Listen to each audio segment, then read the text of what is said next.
sophomore in college. Oh, okay. Yeah, on her way to being a intellectual. Yeah, It's all right. yeah. I've looked at the whole thing many times, and particularly since coming here, I'm at peace with the whole thing. So how did she respond to the talk when you had it with her? It went really well. I think she wanted to smoke on it a little bit, Right. which is fair. I mean, she's an adult. She's going to be 20 in August, so it's like, Yeah, let her think about it. I don't Amazing. feel ripped up by it anymore, which is good. I felt that way for many years, Yeah, but it's all right. nice. 15 seconds. So James, I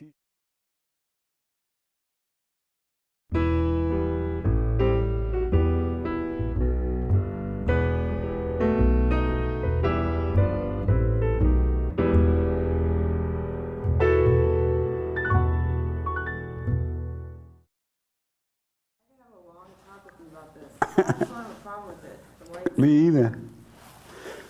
Good morning, welcome to church. I'm Jesse Lee Peterson. Thank you so much for being with me.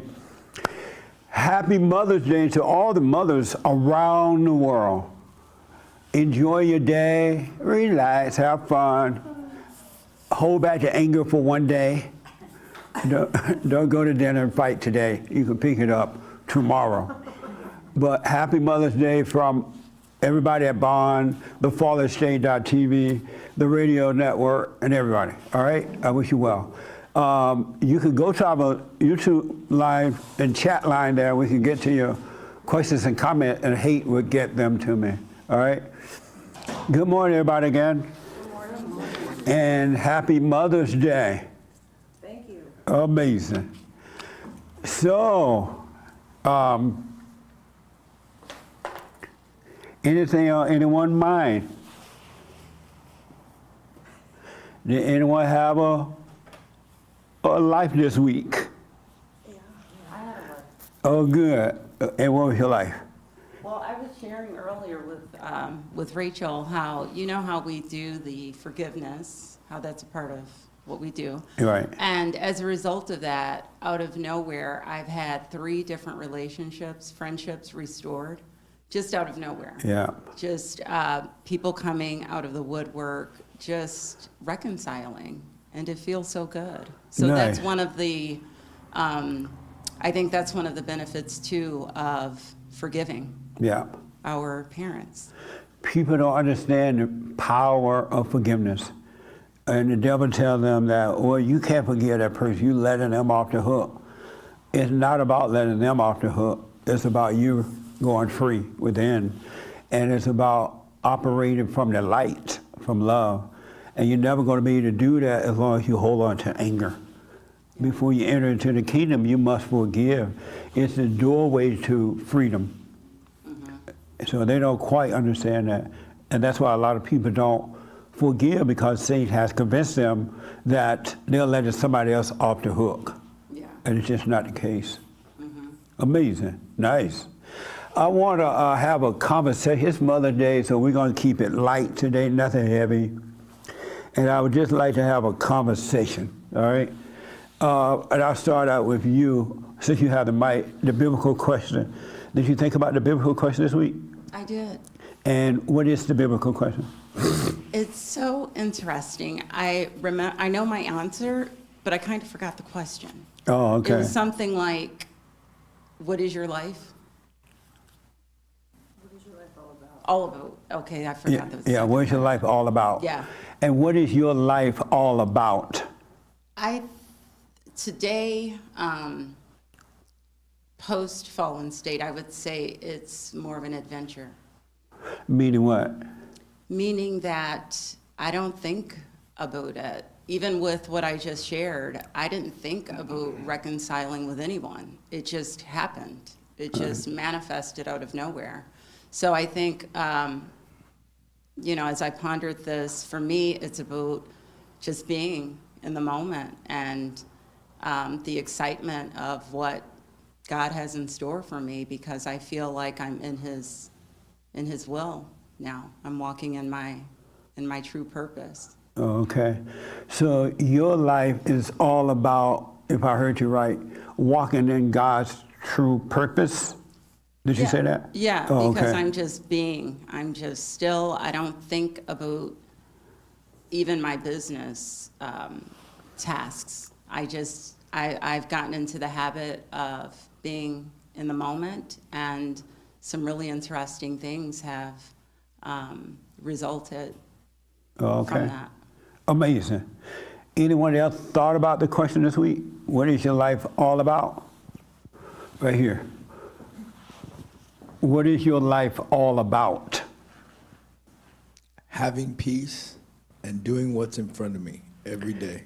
Having peace. And what does that mean, doing what's in front of me? It means if I'm on the streets, I'm moving toward a goal of getting off the streets. Okay. It means if all is well now, then I do what I'm told in order to live where I need to live, which is a nice house where I respect my father Nice. and we get along, Okay. you know? Amazing. Anyone else? Right here. What is your life all about? Did you think about the biblical question this week? No, I've been working all week. You didn't all week? No, I haven't heard it until just now. Oh, really? Oh, okay. What is your life all about? I would say I don't know, but to just give you an answer, the first thing that came to my mind was nothing. Your life is about nothing?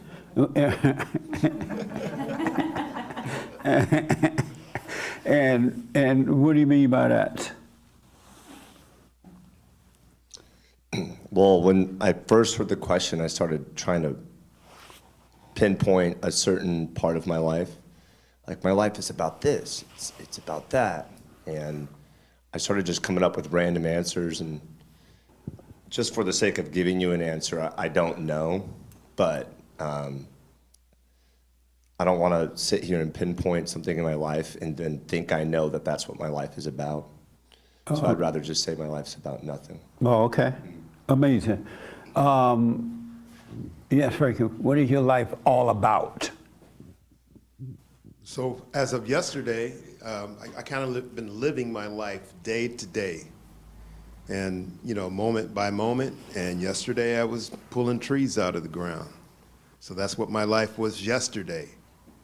Today will be something else. So yesterday your life was about pulling trees out the ground? That's what my life was yesterday. What the? And what did you say about today? I'll see what today brings. Okay. And so the answer is pulling trees out the ground and seeing what the day brings? Well, see what the moment brings. Every day is going to be a different task, and I don't know what's going to what's important. So I kind of wait for it, and and just deal with it. I don't think about 6 months in advance. I got a logbook that I'm signing and things like that. I don't think that way. Okay. Amazing. Yes, sir. What is your life all about? Today, my life's And these questions are put up there so y'all can think for yourself, right? Know that you know that you know that you know. And God said to seek these things first. Know the truth. And everything else, He'll take care of it. He'll add it unto you. So you got to start, in order to really wake up, you got to start paying attention to self. Yes, sir. Yeah, my life's all about living God's will and no longer my own. And I'm getting learning a lot of truth about life, and it's taught me to just be still and know God, and that's what my life is about now. It's not about me. And how do you live? You say living God's will? Yes. And how do you do that? From how He describes it in His Word, like to be more like Christ, to walk like Christ, to try to be like Him. And how do you do that? Without trying not to sin. And how do you do that? By not listening to your thoughts. Okay. Amazing. So your life is about trying to be like Christ, letting God's will be done, trying not to sin, and not listen to thoughts? Yes. Oh, okay. Amazing. Yep. Okay. Interesting. Yes, ma'am. Uh-huh. Were you aware of the biblical question? No, I was not. Oh, okay. And what is your life all about? That's the biblical question for this week gone by. I'd say these days it was about learning how to stay present and learning how to connect with my spiritual self. Speak up for me. Learning how to connect with my spiritual self and learning how to stay present. So your life is about connecting with your spiritual self, staying present, right? Mm-hmm. And how do you do that?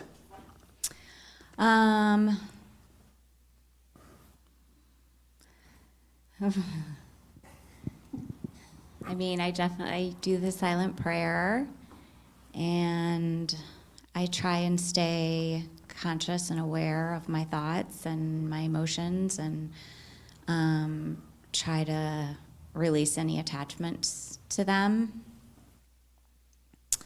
And I don't know, I just kind of take it moment by moment. Okay. Amazing. Did you know that before it became a biblical question, that's what your life is about? Yeah, I think so. I think that's kind of what I've been trying to do lately. Nice. Yeah. Okay. Right here. And what is your life all about? I would say my life is all about observing.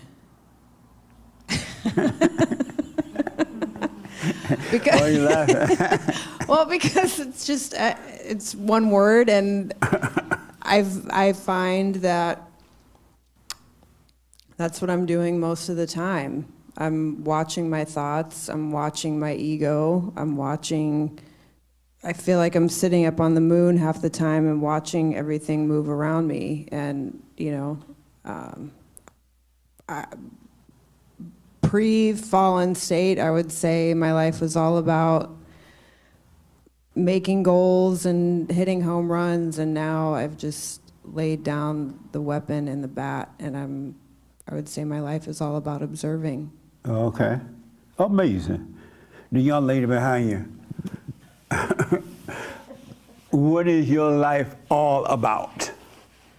I was sitting here thinking, I didn't get didn't- the question right. before now, so this is the first time me hearing of it. And what I can only think of is just not living in the past, not living in the future, living in the moment, and then whatever the day brings, handle it according to God's will, and then treat people the way I want to be treated. Nice. And so that's just being kind, loving. Amazing. Did you apologize to your ex for being so mean? So you remember that, right? Yeah, I remember. It just And occurred to me so right now. that's what led me here today. I work at night, so I came straight here. Right. I did apologize the first time, but I left a voicemail. And so I don't know if you recall my uncle who Yeah. introduced me to you. We Right. came that Sunday, him, myself, and my mom. And I told him that's what I did, and he wasn't too happy about that. He felt like I needed to speak to him directly. And so I was thinking about it. I was like, no, I did what I was supposed to do. I left a message, and he can listen to it over and over and over. And he writes music, so I said he can even put it in a song. And it'll be my actual voice. It would come from me. And I thought, that was suffice. But then I thought about it maybe a week later, so I called back, and spoke to them directly. And again, I did what you advised me to do, but then they sound like a whole different person, and I kind of felt like I no longer existed. But again, I did what I was supposed to do, and then just hung up the phone, and that was it. When you say you felt like you no longer existed, what do you mean? That I was no longer, I know I'm really not a part of his life anymore because we're no longer together, but it sounded like he acted as if I was a stranger all of a sudden. The whole vibe was different. It felt different. And how do you feel about that? I don't know. One minute I'm okay, the next minute I'm like, wow. Wow, what? He's like over me already and moved on. And the time we spent together meant nothing. And how do you feel about that? There's a feel to everything. I mean, I have to be okay with it. And are you? No. All right. And why not? Like I said, I invested a lot of time, and just to cut me off like that, it's not a good feeling. And so, did you invest that time to be remembered forever? I was trying to. I was trying to make something out of it, but. But what good is it doing you that he should remember you? What good is it doing me? None, I guess. So why do you need to be remembered? I don't, really. Right. And so that's good. You called him back up and talked to him, because now you see, you felt like, wow, he doesn't remember me anymore. It's over. It's done, and blah, blah, blah. Because you need to get past that too.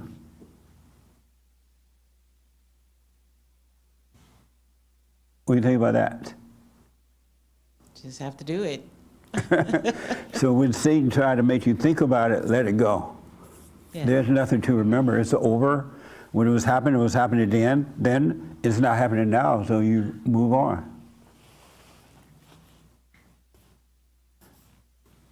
And realize you didn't love him. You were just doing it to be remembered. To make you feel special. Am I right? A little bit. I didn't really want to be remembered. I was just trying to make the relationship work, not necessarily be remembered. What's your first name? Wendy? Wendy. When you were born, when you were first born, Yes. had your parents not given you a name, who would you be? A body without a name. What? I don't want to say I don't believe I would be a nobody. I would just be a being. You would be a being? Yeah. And would you rather be a body with a name or a being? I would like to have a name. Why? I guess it represents who I am. So who are you? You're your name? I am not my name, but it's like a title. You are your title? Yeah. And the title being my name. And what good does that do you? It doesn't do any good because it's about the person who you are. I guess the name just fits with the body. If that makes sense. Yeah. Did you know you had identified with the name? No, not at birth, but as I grew and I mean, before right now, did you know you had identified with the name as a title, as who you are? yes. You knew that? Mm-hmm. And should it be that way? I don't really know what you mean by that question. Should you identify with your name and title? Yeah, they should correspond with one another. And why? Just because that's who you are and you are given a name to be addressed by, but the name doesn't it doesn't stand for who you are. Who you are goes with your name, if that makes sense. I asked several people that yesterday. If you were not given a name at birth, who would you be? And No most one people would know pause. who I They're am. like, I don't know who I would be. He said John Doe. That's a dead person. I don't That's a want to be dead John person, Doe. yeah. I don't want to be John Doe. That's right. Amazing. When you think about that question, who would you be if you were not given a name? I would be the same person, I guess, with just not a name. Interesting. Any question about anything? No, I'm good. Okay. Sean, did you think about the biblical question? Yes, And what is your life all about? it's all about letting go. Letting go of what? Letting go of trying to figure out what it's all about. No, growing up, I had I had like a recurring thought from as early as I could remember from growing up. I had a thought that like one day I'm gonna have this like flash and everything's just gonna make sense, and like all the answers are just gonna be given to me in one moment, and that's gonna happen sometime in my future. And so letting go of things like that, you know, letting go of trying to expect anything or expect my own plans to come to fruition. Oh, okay. And letting go. And if your parent had not named you at birth, and not given you a name, who would you be? I might have nothing to, no title to identify with if my parents didn't name me. So I would just be a living being. Amazing. And not have any sort of, you know, I think even without a title, even without a name, you know, there probably would be some ego to overcome, even without a name. Right. But less of that. Amazing. 'Cause Had you identified with your name and title? Yeah, absolutely. Did you know it before I asked that question? No, I never even thought about it because, you know, growing up in school, you get your own personal cubby. It's got your name on it. All your Yeah. things are labeled. Your teachers are driving home to you. You know, Sean, you're unique. Sean. All your assignments growing up are all, what do they call them? Like, you know, where you describe yourself. You know, it's all about self. Yeah. You know, this is about you. This is about you. It's driven into your head over and over again. You're unique. You're special. You deserve this, that, or the other thing. Amazing. I mean, it's not their fault. I wouldn't say it's their fault, you know, but yeah. Okay. Yep. Any questions? Right here, then Doug want to respond. But right here first. Yes, sir. I was Bible thumping earlier this week, and something tripped me out, and it was Isaiah 11:1, and it says something about the root of Jesse, and you were talking about names, and as the scripture goes, it kind of describes you, and your name's Jesse. So it's weird how like some people do live up to their name, like you, for instance. If I can, I'd like to read a little bit of it. Okay. Okay. A shoot will come up from the stump of Jesse, from his roots a branch will bear fruit. The Spirit of the Lord will rest on him, the Spirit of wisdom and of understanding, the Spirit of counsel and of power, the Spirit of knowledge and of fear of the Lord. And it goes on, and I don't know if it just feels like, Sound good to me. yeah, I'll take it. yeah, Nice. that's all I had to say. Thank you, man. Hake want to respond to the biblical question. What is your life all about, Hake?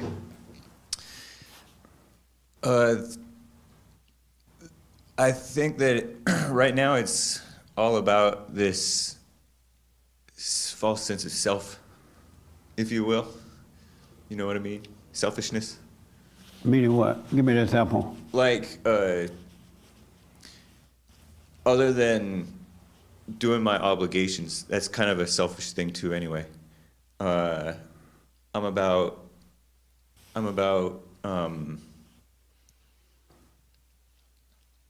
getting healthier to have a nicer life and having fun, things like that.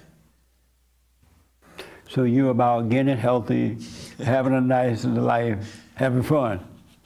Yeah, that's to summarize that would be like self, Right. self thing. That's what your life is all about, other than your work. I mean, the work part is self too, because I have to do this thing, you know, All right. and it's sort of and I just get carried away into it, you know. Oh, okay. Amazing. How embarrassing. What? I said, how embarrassing. That's why we got to look at ourselves.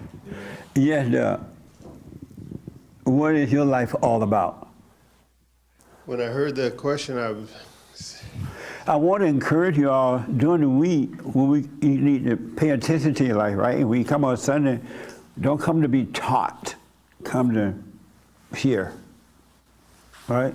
Because you need to know this for yourself too. Suppose I'm wrong. You need to know that you know that you know that you know. And God has made it possible for us to know. We have a teacher within, and if we look within, we'll know for ourselves. And when we hear something, we have the Spirit to witness to that, if that's true or not.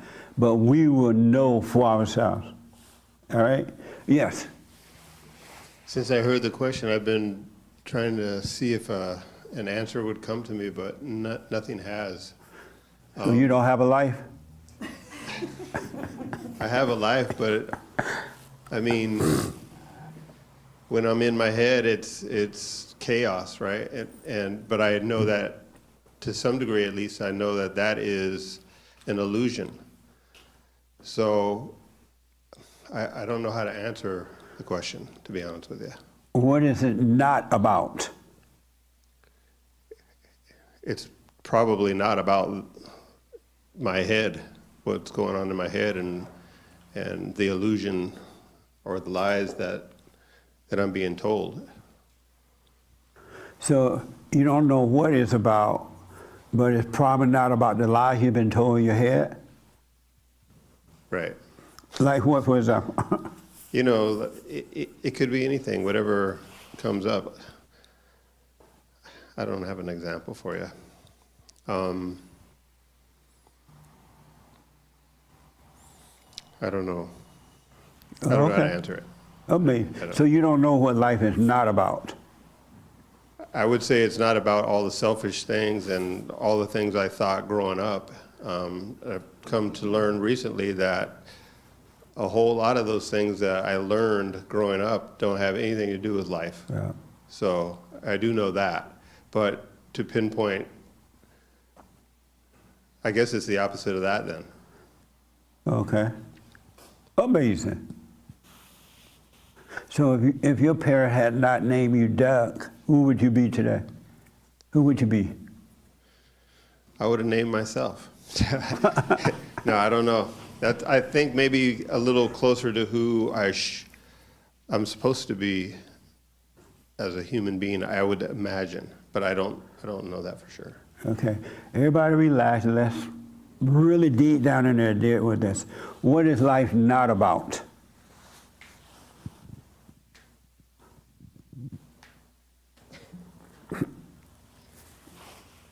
I would say not doing wrong things. Not doing wrong things. Not disrespecting others. Is it possible to disrespect someone? Yes. How? Treating them in a way that is not, I don't know the word, but acceptable by God. Is it possible for someone to disrespect you? Absolutely. And how? Just being rude. Mainly being rude, treating you. So if someone were rude to you, they would be disrespecting you? I would say yes. And what would you do? Probably nothing. Say God bless you and keep it moving. They'd be yelling over But your head. I wouldn't entertain them, I Yeah. wouldn't engage, just let them be who Okay. they are. Can you give me another example of what life is not about?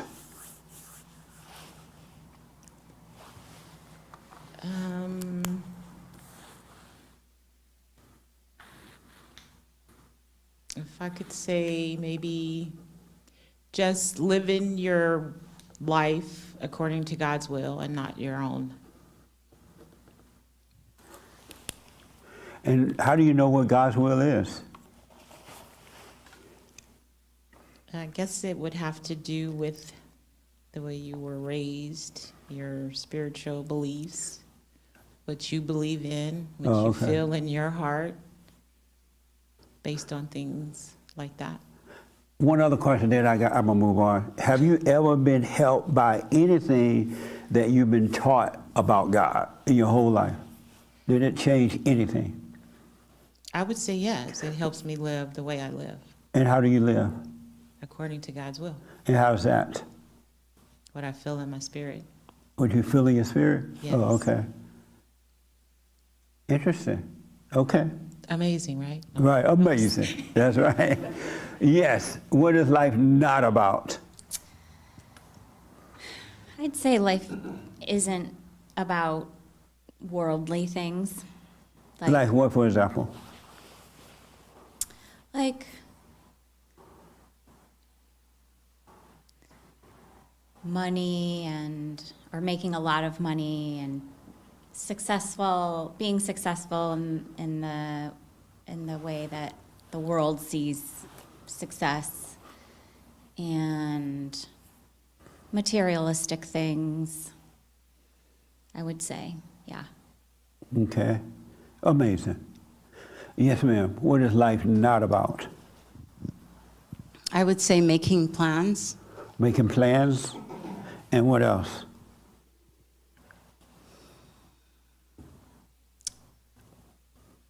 What else? Probably material things. So making plans is not about material things. Anything else? Probably, but those are the two things that come to mind. Can someone hurt your feelings? Disrespect you?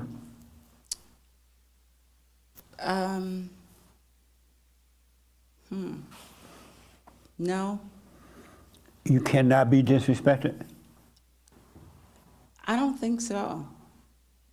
I don't think I can be. And, At this juncture, Oh. post fallen state. I okay. don't think so. And you could have before? Someone could have disrespected you? Yeah, probably. I think I remember, if I reflect back upon those days, I can remember saying I felt disrespected at some point or another. Okay. I don't feel that way now, though. It isn't about me. Has anyone lately, since you woke up, treated you the wrong way? Or tried to treat you the wrong way? They've treated me in a way that before I would have deemed disrespectful Oh, okay. or rude, I would say. They were Not rude so to you? much disrespect, but rude. And how did you deal with it when it happened? I didn't acknowledge it. You did not, were you cussing them out in your head? No, You didn't get angry at all? no. Oh, okay. Amazing. Interesting. Yes, ma'am. What is life not about? Life is not about anything that the world is going to try to tell you that it is about. Give me an example.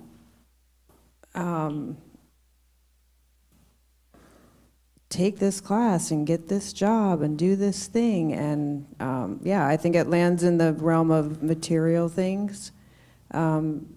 the ideas that we get and that we think as, Okay. you know, thoughts from the devil. They start telling us that we can be all we can be and, you know, eat your Wheaties and sign with the major league, you know what I mean? It's all a lie. Oh, okay. Yeah, and I think that's why observing is so interesting, because I see, you know, although like I can see that I'm awake right now, I can also see so much more while it's happening. And while, you know, to jump on like, can I be disrespected? I can't be, because if I'm really sitting in an observation seat and looking at it all and looking at the devil inside me, inside of others, outside of others, and that whole mess, you know, if somebody says something that the world would deem disrespectful to me, I'm choosing to be of the world in the fallen state with those people, to have that opinion of it all. Okay. You know, if that makes sense. Can you be disrespected? No. No one can disrespect you, make you upset? Truthfully, no. If I'm in spirit and can acknowledge the devil inside me and inside of others and outside of others and that whole mess that's happening, no. Okay. You know, but that's like, that's when you get caught slipping, you know what I mean? When you get upset. Okay. Does that make sense? No? I understand what you're saying. Yeah. Yeah, I do understand. And I'll put my little 2 cents in a Yeah, minute. okay. I do a lot of counseling with people during the week, and I counsel with people everywhere, all over the world. And I talk to people with degrees, money, all races, male and female, young and old, and everybody think alike. They really think alike. And everybody has the same problems. And everyone fight for the same. Sometimes the situation may be a little different, but it's the same. It just may be a little different situation, but it's still the same. And then because I want to know, and as a kid, I always wanted to know what it's like to be a son of God while you live on earth. I just never believed that you have to die first to know. What's the point of having a life on earth, a hell life on earth, and then you get to heaven, and now you're having fun in heaven, but you ain't got no club to go to, no party. They don't drink, or maybe they drink wine. But I wonder if they drink wine in heaven. I assume so. But I've learned so much, and I'm gonna tell you in 1 minute what I realized this week. Yes, sir.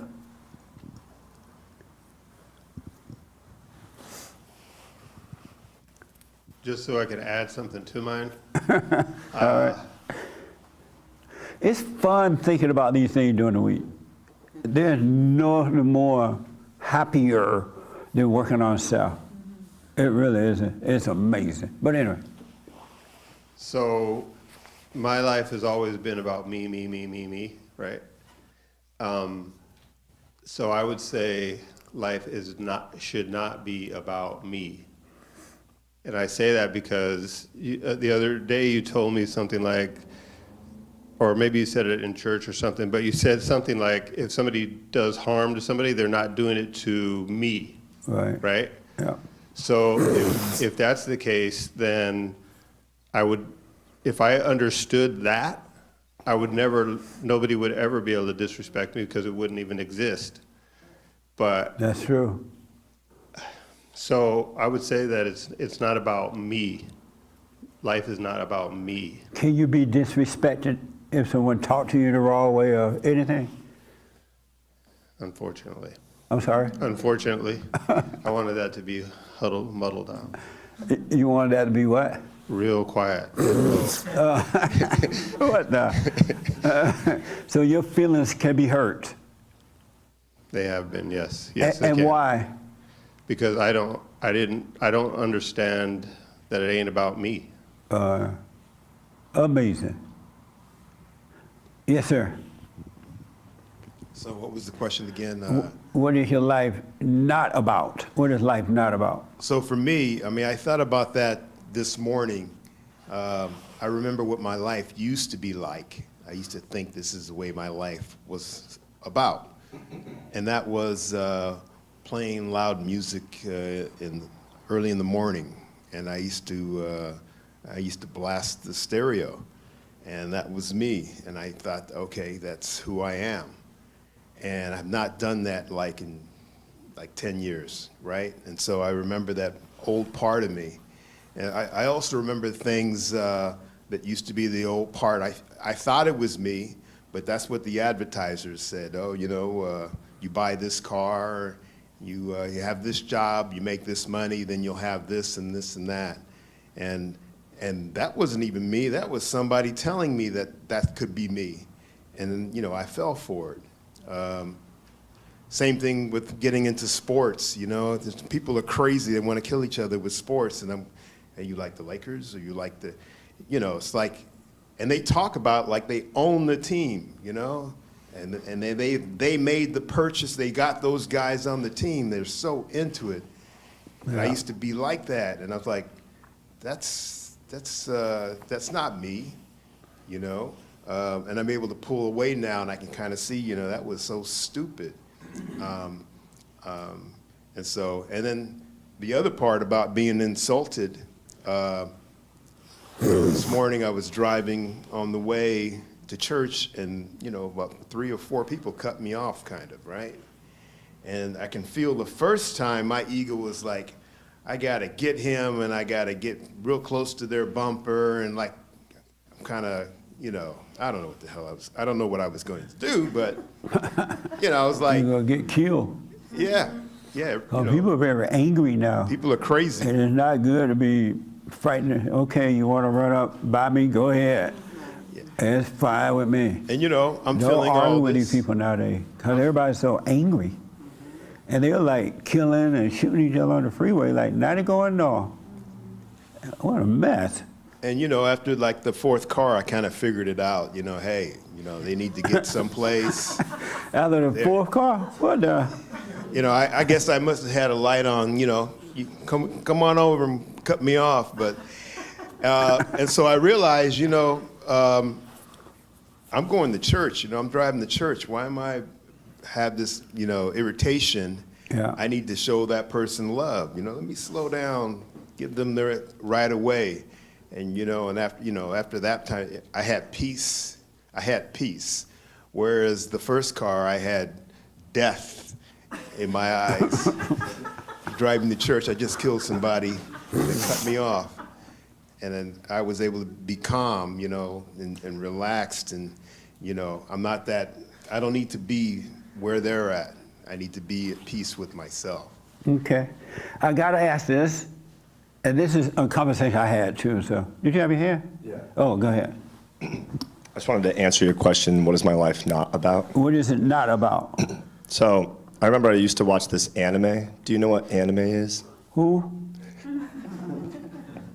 I knew he was going to say it. It's like a cartoon. Oh. And I'll make it quick. There was a man who was born without a face in one of these episodes. And he would have to go around and go to this village, and he kept killing off other men and taking their faces and putting them on, and he would look in the mirror and say, who am I? He didn't know who he was.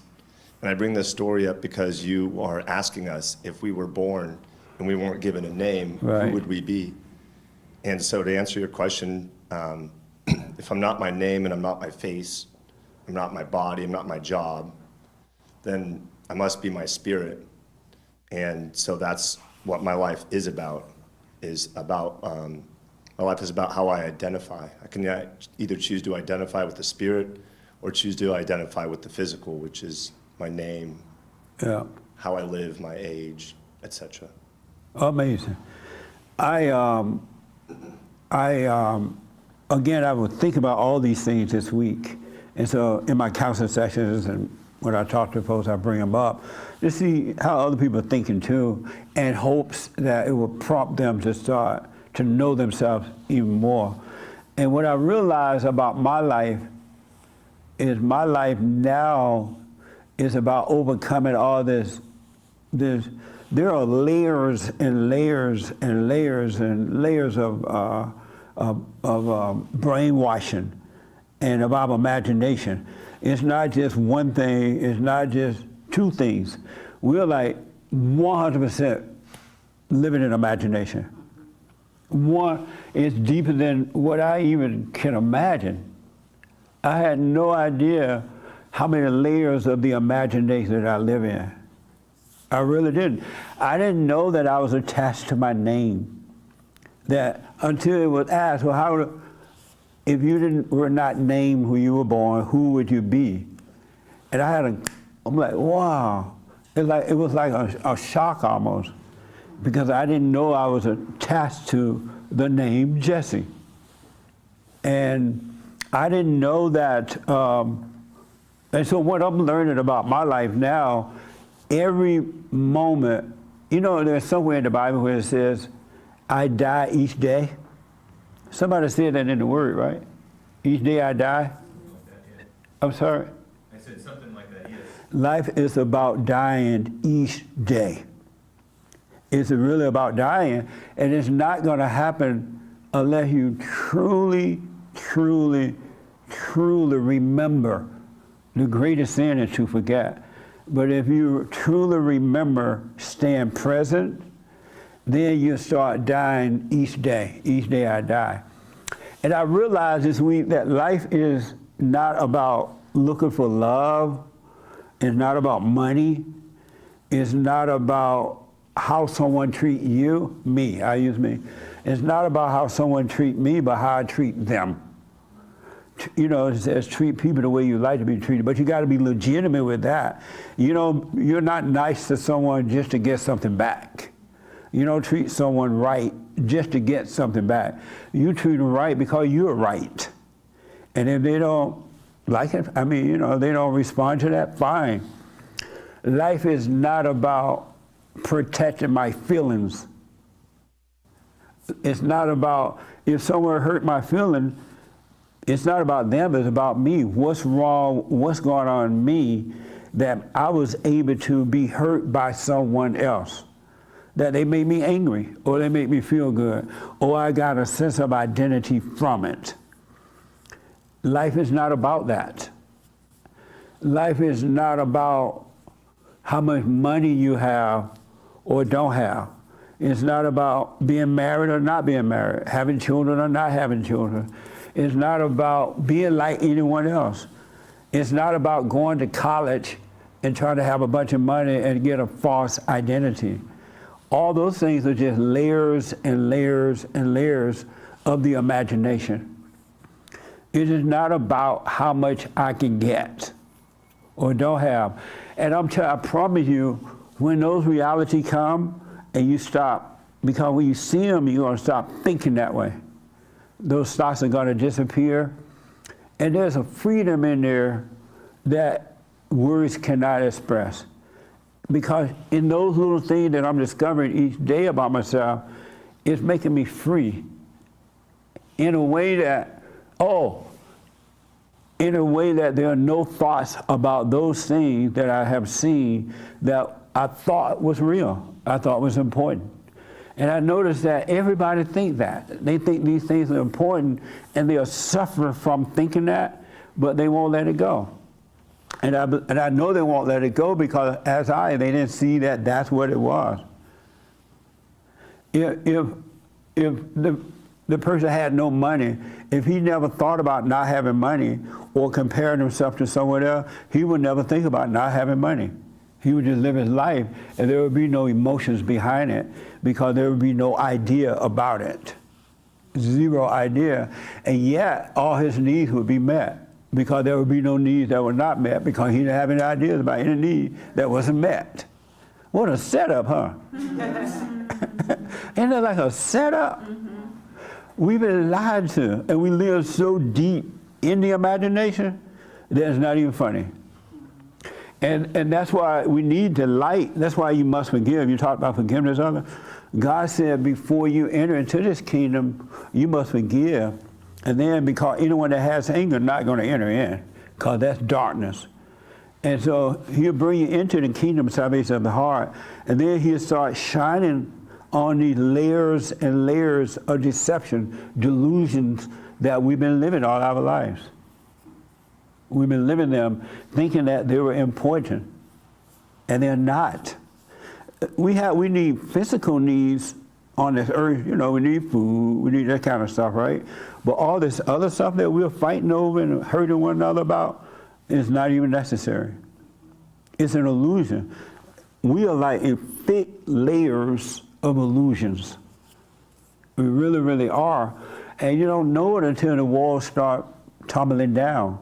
And you're able to see the next wall you got to go over, and the next wall, and the next wall. And that's why I realized that you got to stop protecting yourself from the world.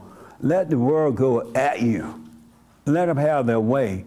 And see what it is, idea you have about yourself.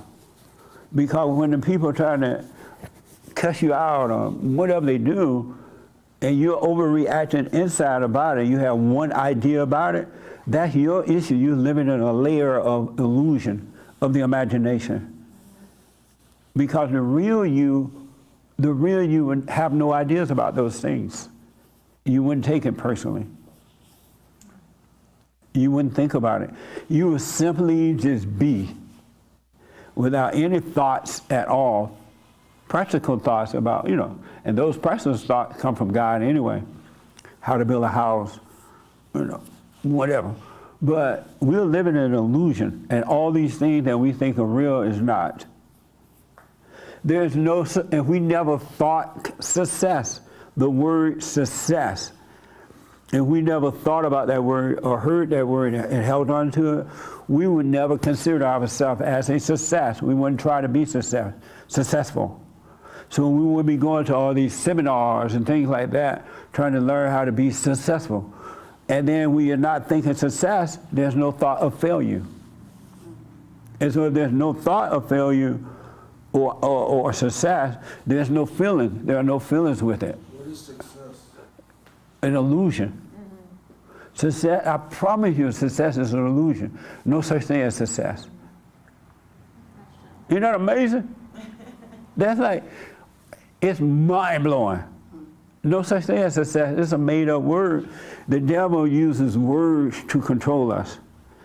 He gives us all these words to think about ourselves and others, and he gives other people words to make us think that that's what we need too, like success. And I'm talking to people with buku money, and they want to kill themselves because Satan still got their mind. He still make them believe that something is missing, and they want to drive off a bridge. I'm like, but why do you want to drive off a bridge? You have all that money. It ain't working. I still feel this. I think this, and I feel this. I still have fear. And there's something, it's all illusion. Yes, ma'am.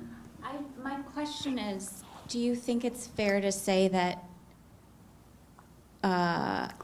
failures can teach us I'm sorry? Do you think it's fair to say that failures can teach us important things to learn? Failure? Failure, like. Oh, is it?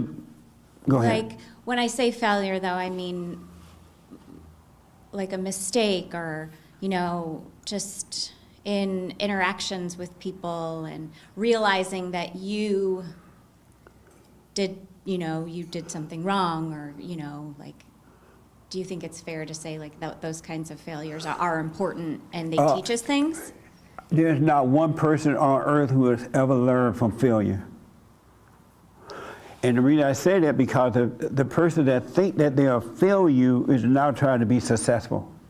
I'm talking about yourself though. Like when you realize that you did something that you didn't make the best choice in a situation, and so you realize that, and then you learn from that. Do you know what I'm saying?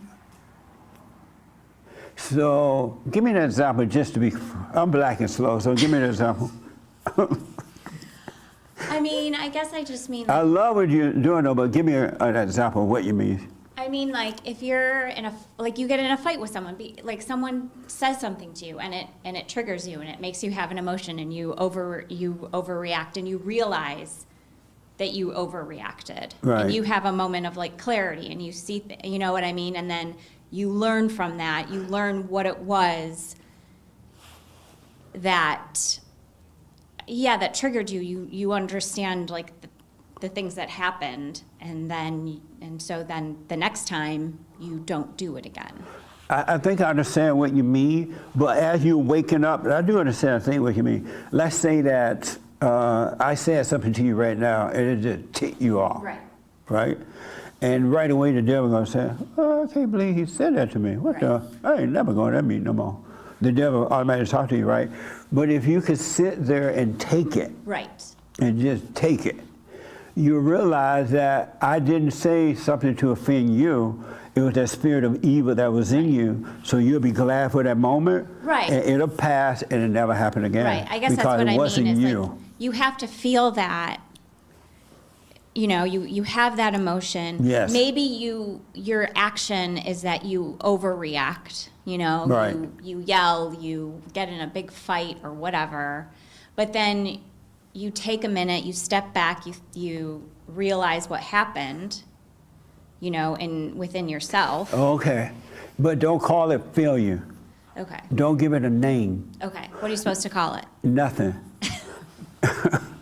And that's where words come in. Words set us up. Right. But if you could see that I overreacted, Right. it's enough to just see it without giving it a name. Seeing it, which is the light of God, will destroy that another aspect of the layer of illusion of the ego. Right. It'll destroy it. Okay. But if you give it a name, oh, I feel that. Now you're making a decision about it, you're judging it, and you're acting as though it was you when it was never you overreacting anyway, but it was that spirit that made a home in here and an emotion that overreacted, but you thought it was you, and you were not overreacting. But if you understand all of that, in terms of just like having a conversation with people, Right. is it okay to use that word? Yeah, you in can the use sense of just like making things. and you know the difference in using that word then, you're using that word consciously. Right. But you're not using it unconsciously. Correct. So that way you're not getting a sense of identity from it. Got it. But we got to use words, but we got to use words consciously Right. rather than unconsciously. Right. Okay. That way you don't identify with the word, and then you try to make something that'll happen. Great. That make sense? Yes. Amazing. Isn't that something? Yeah. Another thing I realized too, I talked to a lot of Christians. And a lot of Christians, they read the Bible. Is that all about that? Is that clear about that? Yes. Oh, okay. And they pray in other tongues. They pray in normal prayer. They go from church to church. They fellowship. They nod their head when the preacher says something that's nice, and all that kind of stuff. And they pray to Jesus, and they have never been helped. Their nature never changed. They're still the same person. And I know it's because I didn't know until these layers start to fall away, that what needs to happen is our nature need to change. And that's what it means to die daily. You're dying from the illusion of who you are and what you've been taught and the ups and the downs and the rights and the wrongs, and even the morality. The idea about morality is wrong. All of your ideas about morality are just something you've taught and been taught, and that's why you've never been able to live them, because they're just intellectually taught. And you have not that old nature, which is the nature of the devil, which is the illusion, which is not us. We have not overcome that. And the light would cause the nature to change. And that's why we shouldn't be calling ourselves these things that the world and the devil tell us that we are. It's not who we are at all. It's just we're living a wrong nature. Anyone that has anger, insecurity, up and down emotionally, trying to be rich, trying to be this and trying to be that, ownership and all that kind of stuff. It's the wrong nature. We must die from the nature. And the nature is the illusion of the devil that make us think that that's who we are. We're none of those things. Not one person of those things. Now, I know some people, they love their hell. They really love it, and they don't want you to tell them that they're in hell.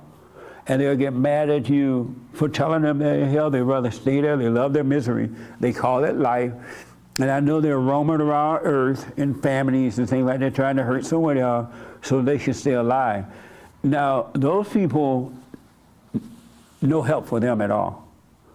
But there are others who want to overcome it. They know something is wrong, and they might not understand what it is. And so I'm trying to reach those who do want to overcome. And I know everybody not going to want to, even Christ knew that. Only a few, a very few, because it's not, you have to really have a made up mind to go through all this, especially with the ego death, dying each day. You got to have a made up mind that you're going to go through that. Because when you go, as you're going through it, you lose so much. You lose a lot. You lose friends, you lose family members, you lose whatever, right? But it doesn't, when you lose it, it just feels like the loss of hell. It doesn't feel like you really lost something important. It just seemed that you lost something that you thought was important, and it really wasn't. And so, it's an illusion. Nobody's been helped. Because when the last time you met anyone that overcame that old nature?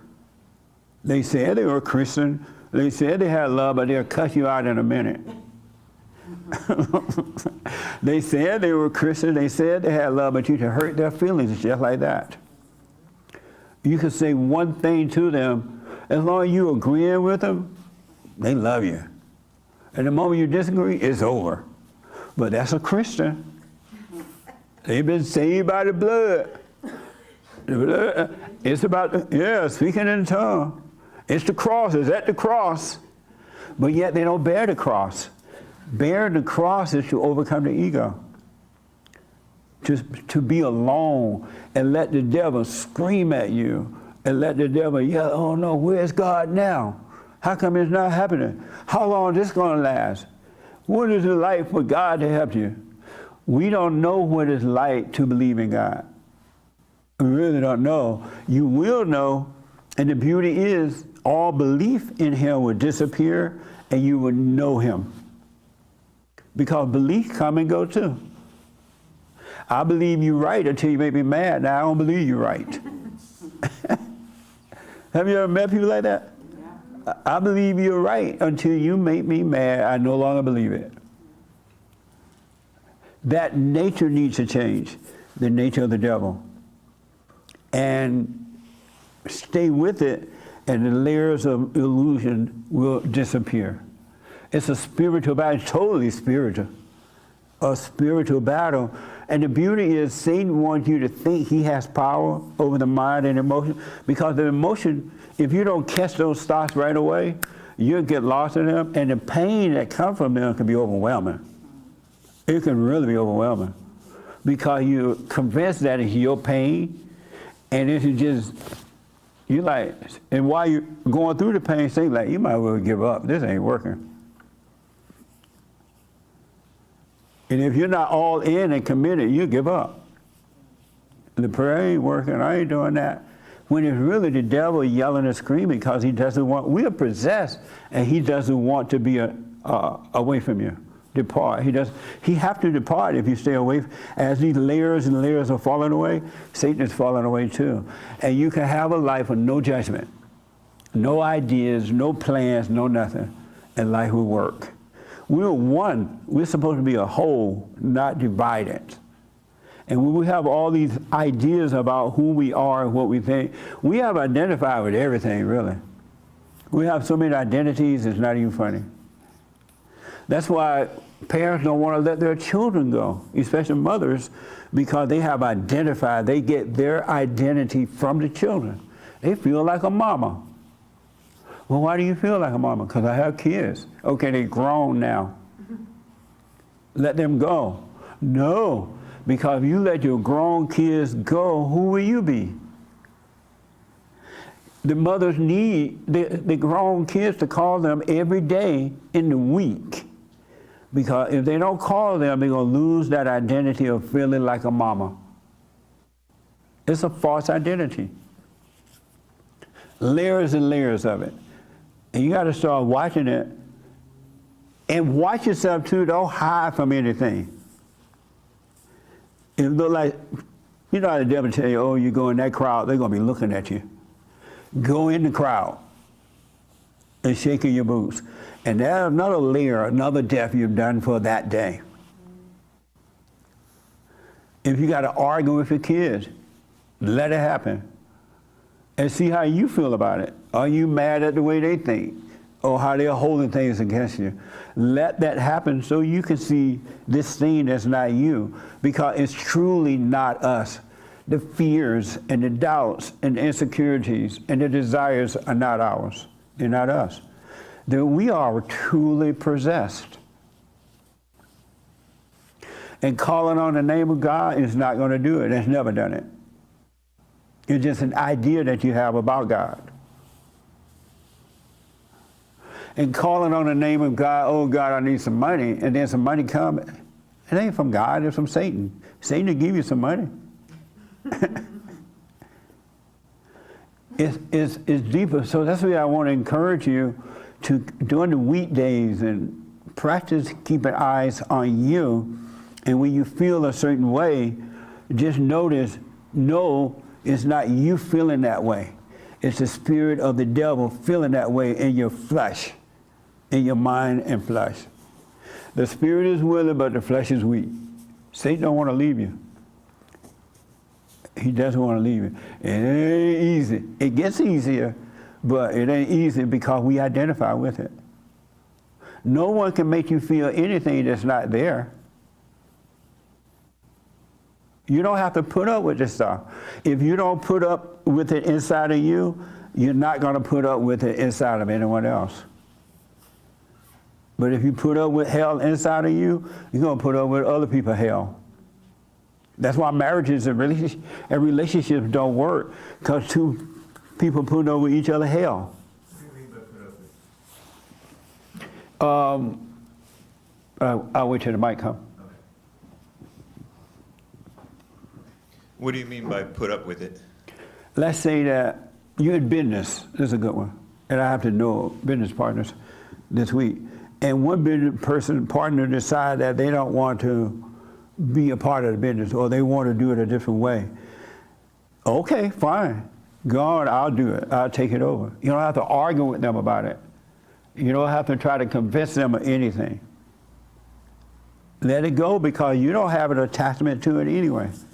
And if it's something you want to do, it's going to work. In a relationship with husband and wife, if the husband don't want to be there, let him go. Okay, bye. Or the wife don't want to be there. Okay, bye. The only reason you want the wife or the husband to stay and they don't want to be there, because you're trying to get a sense of identity from it. I need to be loved. I need to love somebody. You said you loved me when we met. When we had sex, you said it was love. That, you don't have to put up with that anymore when you die each day. The person don't want to be there, okay. Because nothing lost. You wasn't getting anything from it. And yet you treat each other perfectly. Because you didn't judge. You wasn't trying to get a sense of anything from it. It was just a relationship. And it was the real love, because you can take it or leave it. Amazing, huh? Anything about that? Any questions? That makes sense? Yeah. Yes, Sean. And then I'll come to you, Frank. So have you ever heard of anyone, of that happening for anyone, in a moment, like all those layers disappearing? How you say, They don't. You know what? They don't. I'll let you finish your question. Make sure you ask me. You say, if you knew this to be the truth, you would let go just like that, and all these layers would disappear just like that. Right. Does that happen for anyone? Or is it always a process? I do not know of anyone that it just happened all at once. Yeah. The layer of the wall is so thick. but I do know of people who is overcoming those layers and layers of false identities. Yeah. But I do not know. I wonder what that's like though for all of it just be over. Wouldn't that be amazing? That's a nice idea. Yeah. Well, And I believe it could be over with just like that, but I'm so identified with these other layers of things that I don't even know I have. Like I didn't know I was addicted to, I didn't know I had identified with the name Jesse. And so now when someone says, hey Jesse, I'm gonna respond, but consciously. That way I ought to get a sense. People cuss you out if you say something bad about their names. Have you ever? They want to fight. If I say I don't like no African name, I'm an American. I want an American name, right? The African name person want to fight me because they have identified with the name. They think they are their name. They think it gives them a sense of somebody. You're not your name. You're just a word. You are a living being, a spiritual being. You're not your name, you're not your body, you're not those emotions, you're not the thoughts, you're none of those things. You're not the car you drive. It's just a car. It's not the house, it's just something you live in. But it's there, it's all built up and we don't know it. So did that answer that? Yes. Yeah, I don't know anyone. I bet that would be amazing. And I believe we can just like that, we can just overcome it all. But we've been on this earth so many years, we've been taught so many things that we've identified with, it's hard to let them go. But you can. Yes. So for me, I experienced this about 6 months ago, this very same thing. I went to a funeral. A very, very close friend of mine passed away. And he knew he was sick and maybe dying, but he didn't know he was going to die in like 2 days. He went to the hospital, and he built a whole life for himself. His car, his house, his job. And I'd say for me, the weirdest thing is to I went to his house about a month later, and my friend is not here. My friend would not allow his floors to be dirty like that. My friend, he's not here. These are his clothes, and that was his personality. That's what he built about himself, what he thought of himself, and it's kind of some of those same things of what I feel about myself.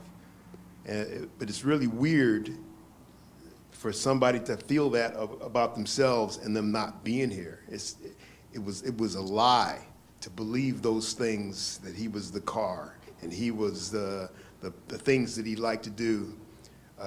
Even his own kids, his kids hated him, you know? It's how he kind of raised them, and he damaged them. But it's just, it's amazing to see that, you know, you can really see in hindsight when somebody is dead, and those things that he thought that he was, really, that's not really who he was. He kind of made those things, you know. One thing I believe I can see is that once we learn how to live, really live, and with all these identities gone, we will never think about death, because we have once to live and once to die. And the real death is the ego death. Our spirit never dies. Our spirit is created in the image of God, and so it never dies. But because we've been taught about life and death, we really think that we are going to die. And when somebody dies, we have a fit over it. And all of us are crying over the dead person because we feel like there was another identity that is gone. We're not crying about the dead person. I remember my son used to be mad at me. And once he asked me, how would you feel if we don't show up to your funeral? I was like, how would I feel if you don't show up to the funeral? I wouldn't feel anything. I wouldn't even know you're not there. I'll be dead. Anybody ever asked you that? How would you feel if I don't show up to your funeral? I ain't never had a question like that before. What about missing someone when they pass away? I'm sorry? What about like missing their presence? another false identity, because it's all about your ego missing them. They're not missing you. Right. It's like, it feels like something was missing. Had you not been getting a sense of identity from that friendship or family ship or whatever ship it was, you wouldn't feel anything about it. Because nothing would be missing because you never got anything from it. And yeah, it'll be a perfect relationship. And you would know that they are not dead. The body's gone, and that's what, I mean, everything on this earth is going to pass away anyway. The trees are going to die, the house is going to crumble and fall. But isn't it on some level okay to enjoy a relationship with somebody and enjoy their presence? And what do you mean by enjoy? I mean, like,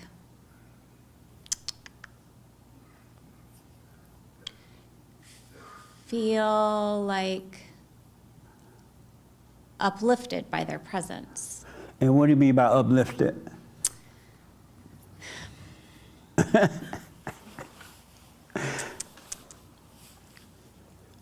I mean, simply happy. Simply, and your happiness coming from being uplifted by them? No, I mean not. I mean some like moments of happiness, not like your happiness in general, but like moments, happy moments. You know, the time that you spend with that person, having that time, those moments, and then all of a sudden not getting to have that anymore. And so when you don't have it anymore, those happy moments with them are gone, and you feel something about it, you miss it? Yeah. Okay. I mean, I guess I just mean like not necessarily like dwelling in that and being attached to that. Like obviously we all have to like move on with our lives and, you know, Right. but like in like those having those moments of missing that person, you know what I mean? I do. And what I'm reflecting on right now is, you know, so many people have died in my life. And then my father died. I remember nobody used to die in my family. And I used to think, when is somebody going to die? Everybody else family member was dying. But my family member was lasting so long, then they started to die. But everyone that I was close to, my grandmother and grandfather and all them, when they died, I really felt something about it.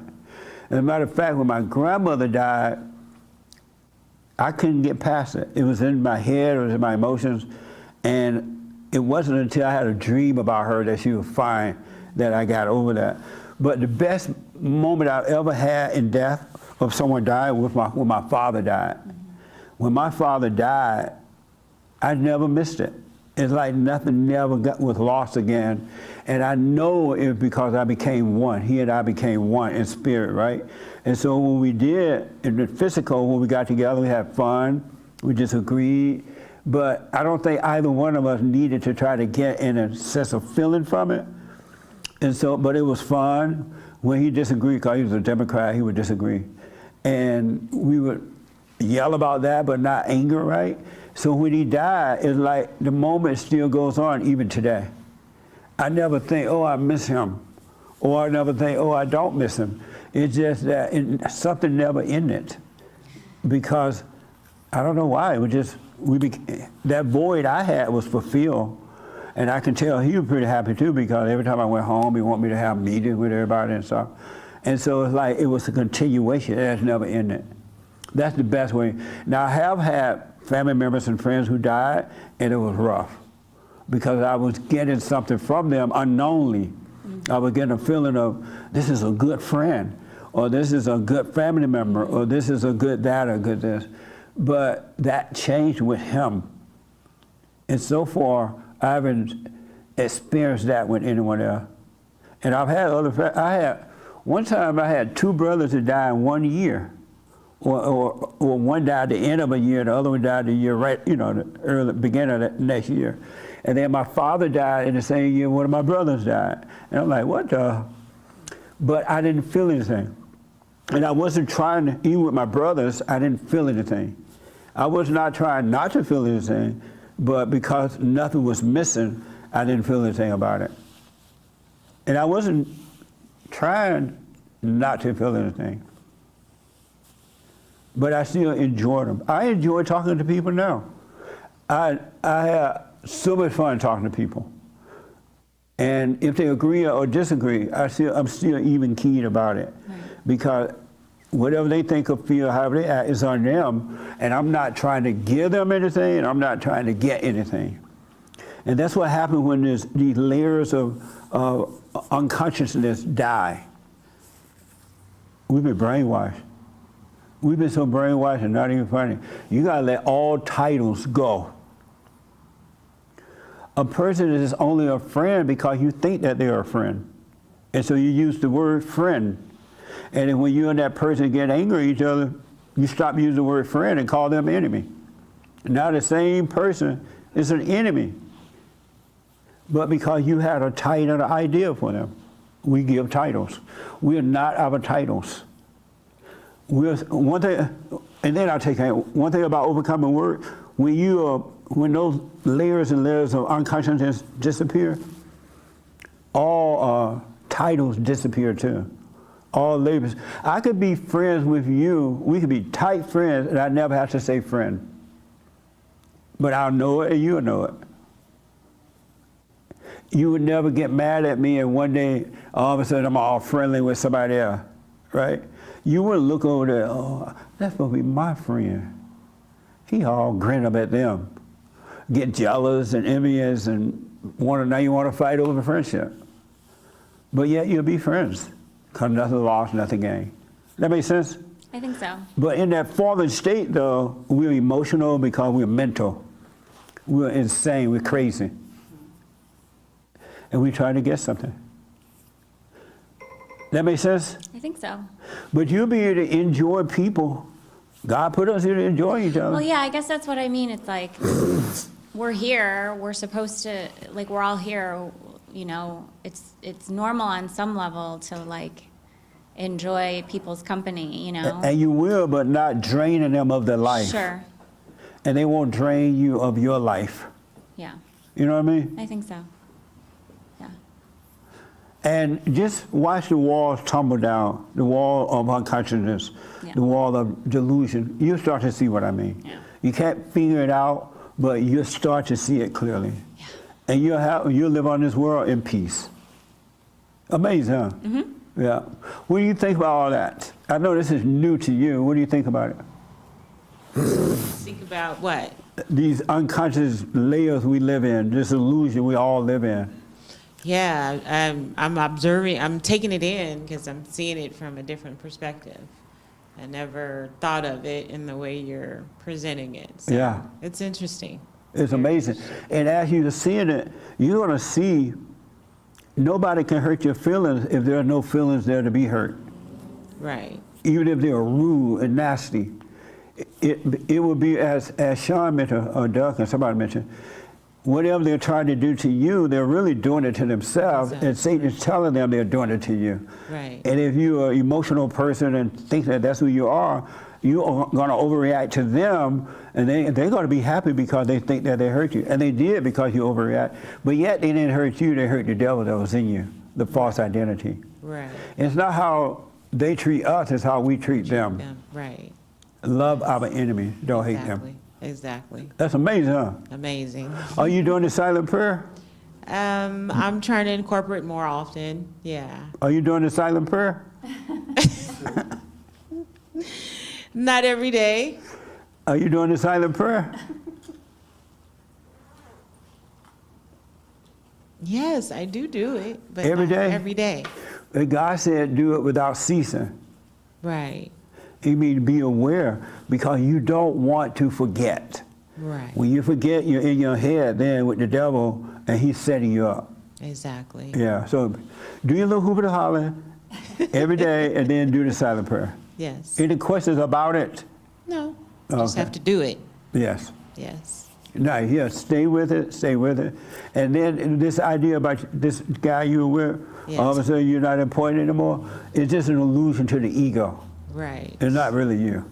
Right. The devil tell you, oh, he don't want you no more.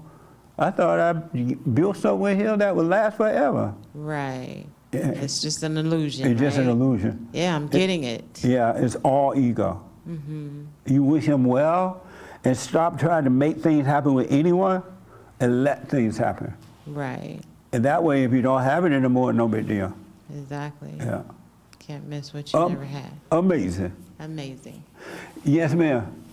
Oh, okay. Let me go over here to James too. Yes. Any questions about any of that? No, How you doing? I'm good. How Yeah. are you? Amazing. Happy Amazing. Mother's Day. Happy Mother's Day. Thank you. That was an Okay. autopilot. Yes, Jay.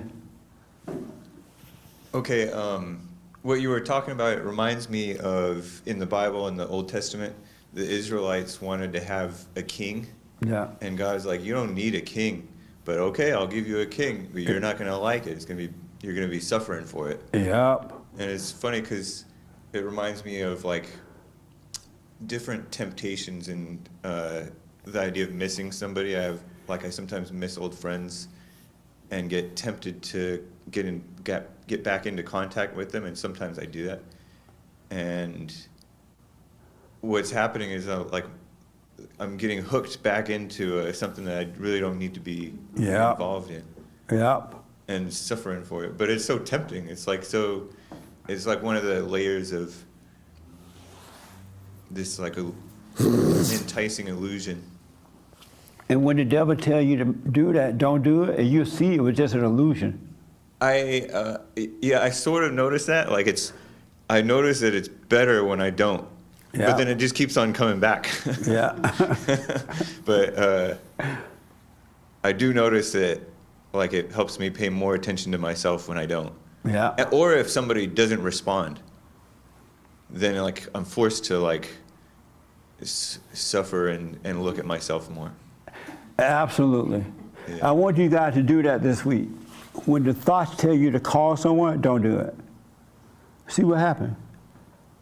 And as James just said, because you're living in a cage in your imagination, you're just going around in a circle repeating the same thing over, saying that it's going to be better. And it never is better. So when the devil say call someone, don't do it. And watch how he's going to work on you about it. Well, just call him. And he said, no, I'm not going to call him. And then a couple hours will go by, he'll remind you again. Oh, just check in, just to say hi. And don't do it. Don't do it. One little simple thing like that. For 1 week, give it a try. Because if God wanted you to call someone, he ain't going to be telling you that in the head. It won't be in thought. And it's not even you telling yourself to call someone. And he's right, because once you make that contact with him, because Satan said call him, all you're doing is get back into the same hell. And you wonder later, why did I ever call this person? I hate this person. This person hate me. But you're in a cage of the imagination. And you keep going around in that cage using the same darkness to think that the next situation will be better.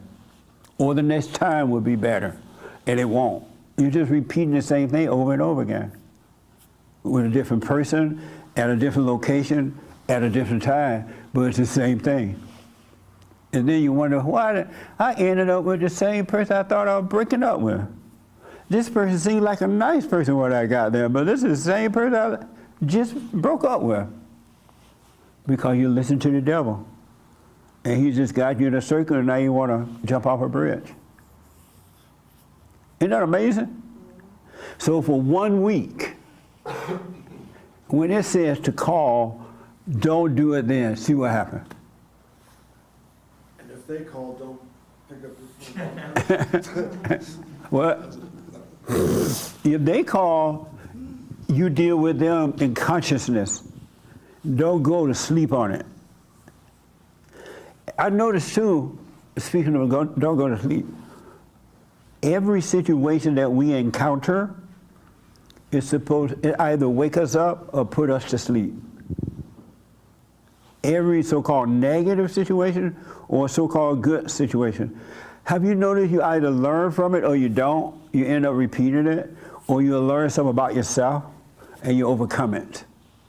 But most people don't learn from situations because they're not paying attention to it. They're not conscious. I want to encourage you, in closing here, you got to practice being present.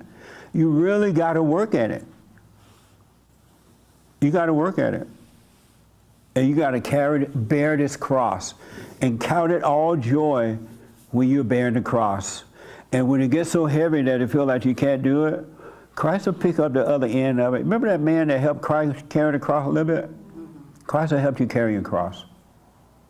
You can say, Jesus, help me with this.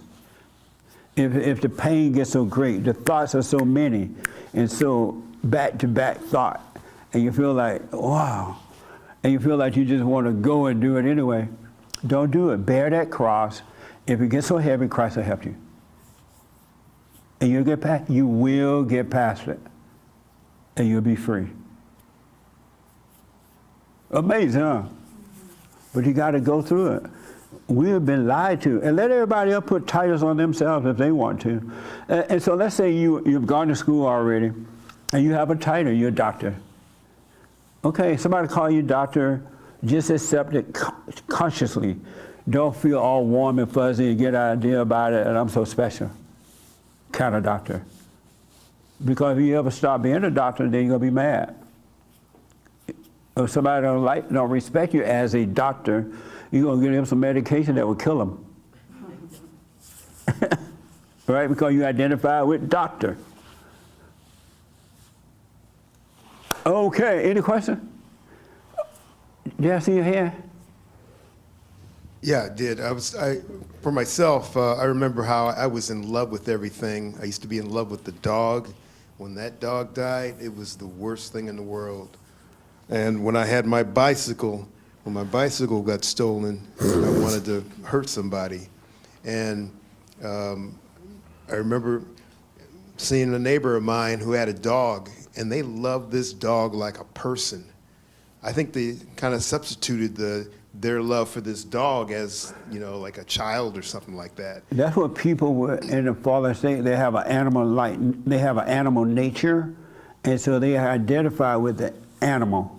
I told this story on the radio this week, in case y'all didn't hear it. Someone told me this story, I didn't see it. They saw this video where the dog, a bum on the street, went out and took a dump at the light pole. I didn't miss that story. Oh, you missed it on the radio? Yeah.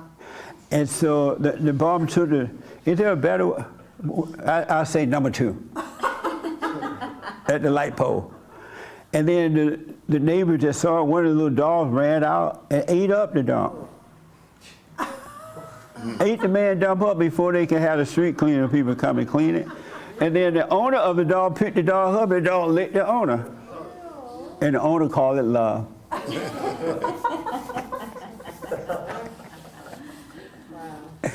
But that's that animal nature. There's a right way to treat an animal. You treat an animal with the same love you would treat a human being, but you ain't in love with the animal don't love you. I think that's what's meant in the Bible. It says, what a mess, huh? Was that shocking? I saw you go. I know, huh? Me too. I hate to talk about it. I think that's what is meant in the Bible. It talks about how you're to love God with all your heart, soul, and mind. Yeah. It doesn't say you can love your dog and then love God with all your soul and might. You're supposed to love Him with all your soul and might. And because I can kind of see how it perverts the animals, because you have a like to the them. animals. I see the people that own these dogs, and my neighbor actually put a tutu, a little, because it's a female dog. Human beings are destroying animals with their own fake love. And I'll just bet like they destroy one another. That's got to be one of the reasons why when God brought the flood on the earth, He killed the animals too, because man can't help but pervert the animals. If they're perverted, they're going to destroy them. So that's one of the reasons I think God probably had those animals, everything destroyed except for what was on the ark. And I do, and then the last word right here. I do want to say that He put the animals here for us. They're here for us, but not to be loving them like that. Not to destroy them, not to get another sense of identity. That's the other layer that we have to overcome. Oh, here come, I walk in the house, the dog jump on me. It's not, you're getting a false sense of identity from the animal too. And that's what happened in that animal nature. And you're not going to know the depths of it until you start to overcome it. And the light of God will destroy the darkness, the false images that we have, the fears, the doubts, the fake love and all that. He'll get rid of it, but you got to let it happen. All right? Did you have your hand? Last word? Not really. I'm sorry? What do you think about the dog story? I mean, I get it. You know, just to jump on the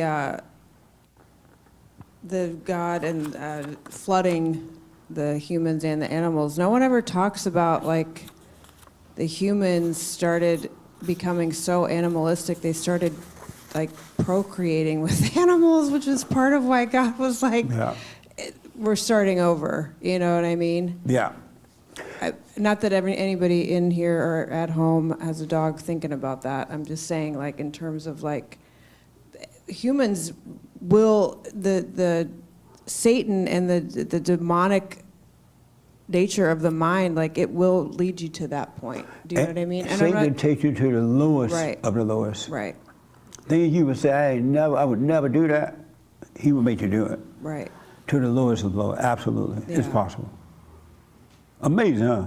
It is. Adam named the animals. Didn't Adam name all the animals, or somebody did like that? So Noah. Who? Noah. Noah. Somebody, I know a person named them. So they are here for us, but not to get an identity from them and destroy them. We should only identify with what is right with God. And you can't make yourself do that either, so don't try. But you will. When you forgive, you live from within, the light of God will cause all these layers and layers of unconsciousness to disappear. All right? You can't make it happen. So do the silent prayer and watch. Let go and watch. Just be all in. And stop protecting the ego. Feel it. Cut it all joy when you have to go through all that, because it's not you. It will disappear, all right? Happy Mother's Day. Thank you all for tuning in. I hope that helped a little bit.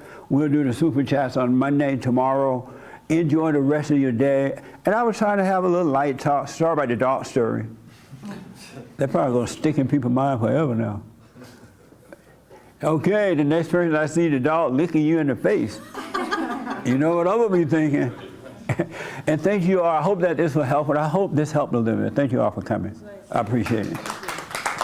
Amazing.